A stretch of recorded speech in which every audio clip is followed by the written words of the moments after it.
Bonjour, mon ami. Well, today I shall be introducing myself, and this is going to be the start of my YouTube channel. My name is Caleb Reed, firstly. Secondly, I am 15. Thirdly, I'm a member of the Church of Jesus Christ of Latter-day Saints, which, by the way, has nothing to do with this. I know that some of you who have opinions on religion might say, well, oh, he's religious. Well, just saying, I'm not going to be talking about that. That is not going to be the topic of this YouTube channel at all. That's just a fact. Fourthly, I love history, and that is what this YouTube channel shall be about.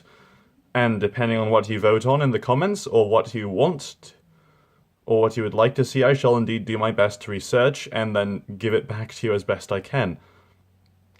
And, well, that's really it, in terms of introducing myself. Now on to the topic of this video, which is to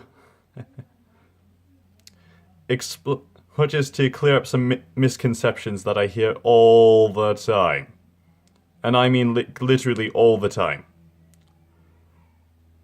And if you're wondering what I'm going to be talking about, I shall be talking about the War of 1812 in this respect. Because that is one of the wars I know most about that is not usually talked about, I find. It's very weird, that one.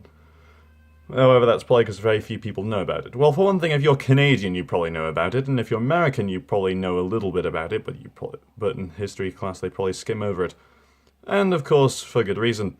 So the War of 1812, in America's textbooks, is a war that they won, or it's a war that you guys won, because of the fact that at New Orleans and on Lake Erie, the Americans won battles. I personally say that this is false, and on Lake Erie, the reason why they won, or why it was important that the Americans won, was so that then they could maintain control of the lake so as to ensure that they could invade Canada, which is something that most people forget about. And another thing, which is that the British and Canadian forces won many, many, many battles, and they, of course, prevented the Americans from taking Canada and taking any British territory to begin with.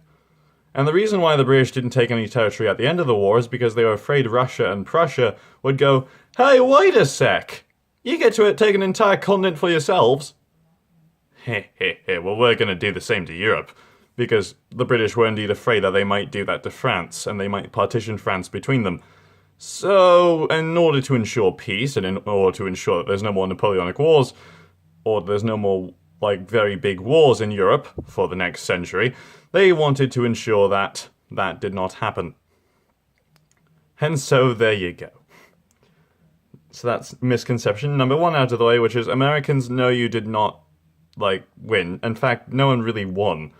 The natives certainly didn't win. The British kind of won. The Canadians certainly won, because we kicked the Americans out.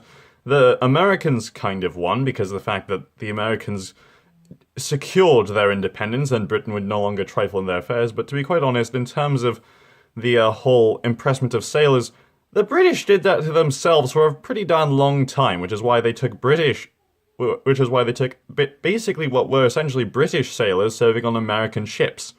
Because it wasn't they were taking American sailors, they were taking British sailors who fled Britain because they're like, okay, we don't want to fight in this war, so we're gonna go off to America. Or people who moved to America who were British and so happened to be on board a ship, the British would go, okay, you're technically still a citizen of Britain, so we're just gonna take you and say, okay, you're joining the Royal Navy now. Because and also the fact that the British wanted to stick it to the French. Because, unfortunately, the Americans were also trading with Napoleon, and if anyone knows anything about the Napoleonic Wars, the British and the French had a very tense relationship, and the British were trying to prevent the French from making any money off of it. So what they did was the Americans made a deal with both nations, which is whoever responded to them first would get their trade. The French so happened to, so then the British were like, okay, we're gonna stick it to the French by taking American ships and turning them back and also taxing them. And so, there you go. 70s.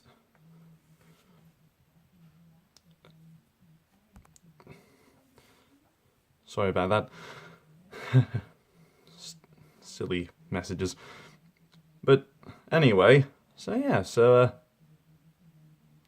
that's really that in terms of the War of 1812, which is, there are indeed a lot of misconceptions about the war. Oh yes, and also another one, which I find to be so annoying. Which is that at New Orleans, no, Andrew Jackson was not the Napoleon of America. In fact, I'd actually argue that General Brock was.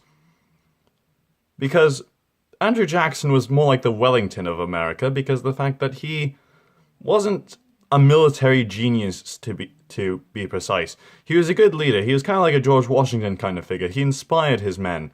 And he inspired, like, confidence in his men. Not just that, but he was also a very good defensive master. Unfortunately, the British general he was facing was an incompetent fool, who, who was an idiot because he just stood there and fired like they did at Bunker Hill. Because, unfortunately, had the British in either of these cases actually charged, but there's reasons for that at Bunker Hill, but there's absolutely no reason for this at New Orleans, because had the British actually charged, they would have taken the first redoubt no problem. Because had they just, like, kept advancing, and instead of stopping and firing like they did, because it does absolutely nothing when your enemy is behind entrenched positions, and heck, why didn't they just bombard them from the harbor, is my question, because, like, this is what allowed them to actually defeat the French when they actually almost took back Quebec. That's what allowed them to beat them in the 7 Years' War, was the Royal Navy. So it's like, why didn't... And not to mention, the Americans did not protect themselves from the sea. So personally, I would have sailed up the Gulf and basically just went, okay, Americans, you're going to put up your arms right now, or we're going to shell you to death. Of course, they probably would not have surrendered, because they're Americans. And not to mention, Andrew Jackson was quite a stubborn man. So, yeah. And also the fact that he also, of course, became President of the United States at some point in time after his victory, because, of course, he proclaimed that saved America, even though it certainly did not, because a peace treaty had been signed previous to that, which basically meant that it's like that entire battle was absolutely for nothing, and had the British actually even taken New Orleans, they would have given it back anyway, because they couldn't hold it. Without the Russians and Prussians getting involved, because America, the thing about America, at the end of the war, they were not in a very good negotiating seat. They were really not. Because they couldn't hold the British anywhere because their armies were shattered. Their pride was still quite high, yes, but their armies were just shattered. And if the British could have invaded if they wanted to be quite honest. And had they actually brought over competent commanders like the Duke of Wellington, I actually think that they would have won in America.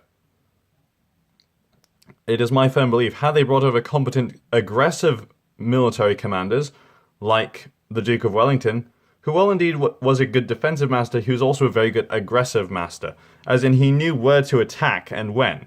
But he also was great defensively in battle, because he was aggressive on the campaign map, but defensive in battle. So, indeed. So had they sent over a competent commander like unto himself, I think that the British would have sorely beat the Americans. However, fortunately for America, and fortunately for the British as well, because the fact that, of course, well, we all know what happened a little bit later, was Napoleon went back to Europe, and luckily they already had an army in Europe after the Americans had kind of signed a peace treaty, and the British had all their field regiments back. Of course, lo and behold, Napoleon comes back, and the 100-day campaign happens. Napoleon loses at Waterloo, and although he wins at Quatre Bras, but he loses at...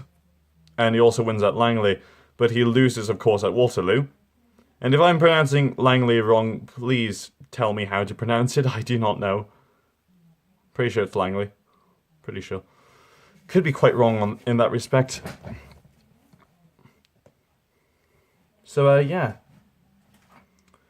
And also, one more thing, which is that if any of you are interested in the hobby of reenacting, and I'm certain that there are quite a few of you who are, if you're watching this video, and if you live in Canada, and in the Ontario region specifically, look up IMUC 1812. And it'll be the first thing you look up, it'll be the first thing on there, and look them up, okay? They are the Incorporated Militia of Upper Canada. I actually plan on joining this unit eventually. And they are indeed quite an awesome and cool unit. Trust me, these guys are so cool. Not to mention, they have a lot of links to a lot of other units, such as including American units and various other British units that were up here as well. Unfortunately, and then of course, if you want to look up Napoleonic reenacting, look up the Brigade de Napoleon, because they do Napoleonic reenacting here in Canada, and they also go to Europe. So, if you're interested in reenacting, I would suggest you do that. After all, it's not a hobby that is, shall I say, gets a lot of attention, which is sad, because it is such an awesome hobby, and there's so many awesome events, and I would love to see thousands of people show up to these events. I'd love to see thousands of soldiers, because, well, indeed, the battles here may not be Waterloo, but they're still important. They still have their own purpose, because they did indeed secure the independence of Canada, and they also re-secured the Americans' way of independence. Unfortunately, the natives kind of got really nothing out of it. The British originally wanted to get some land for them.